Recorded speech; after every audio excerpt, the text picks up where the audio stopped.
So hello everyone. Today we would start with the occipital bone, and the occipital bone it is a posterior and inferior wall of the brain, and thus is a part of a calvaria and a part of the base of the skull, which is in front of you now. Okay, and this is a ossified bone, which is a mixed bone. It ossifies in two different things, which is a cartilage and connective tissue. Okay, this is the squama part. It ossifies in the connective tissue from the connective tissue. Okay, and the other part, it ossifies as a cartilage. Okay, now in the evolution of the man, it is formed by several bones, and in 3 to 6 years it is separately fused and as a single bone, and fuses as a part of the foramen magnum, from which the spinal cord comes out.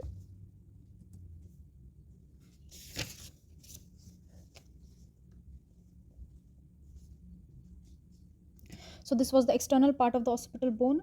Now anteriorly it has a basilar part, which is also called as pars basilaris. Okay, laterally it has the two condylar parts, which is also called as pars lateralis, and posteriorly squama part.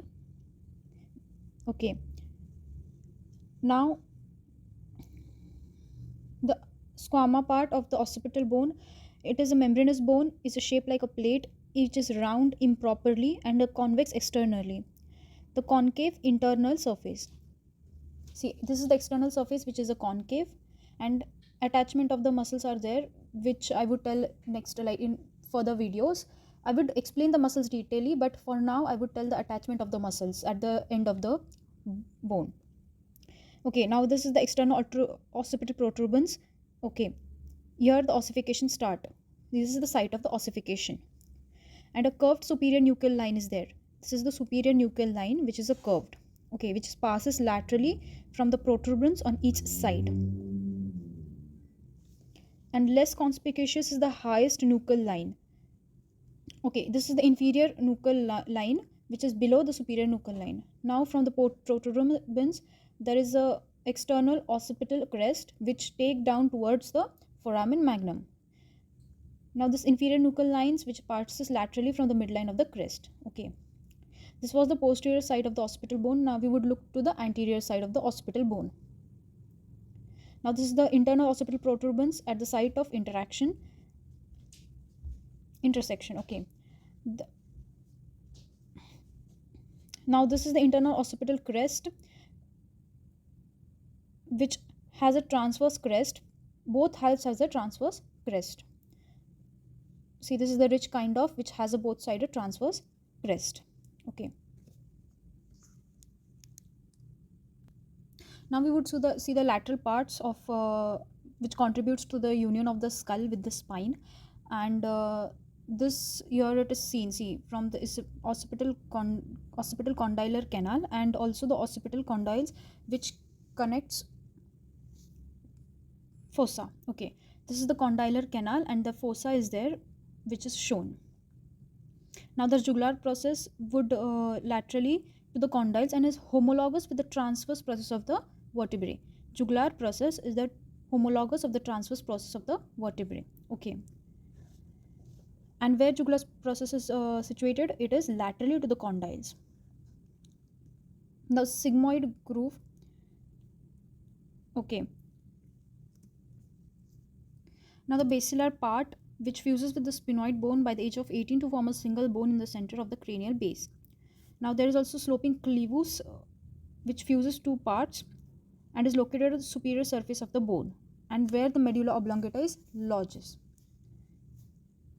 Now there is a lateral groove on the lateral surface of the inferior petrosal sinus, which is seen on the lateral edges of the basilar part of the occipital bone.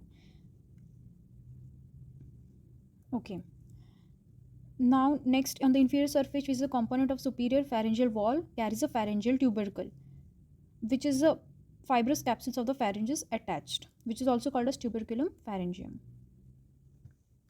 Now we would see the muscle attachment in the occipital bone from the anterior side. So we would study the muscles later separately, but we would see the muscle attachment, as I said. Now near the superior nuchal line, there is a sternocleidomastoid muscle which is attached laterally, and from above that there is occipitofrontal muscle. Now in front of the occipitofrontal muscle there is also trapezius muscle. Now in front of the trapezius muscles there is a muscle in the inferior nuchal line is a semispinalis capitis muscle, and lateral to is the splenis capitis. Okay, now next muscle which is below the semispinalis capitis is the oblique capitis superior. And now there are three muscles attached here in line, which is rectus capitis posterior major and rectus capitis posterior minor.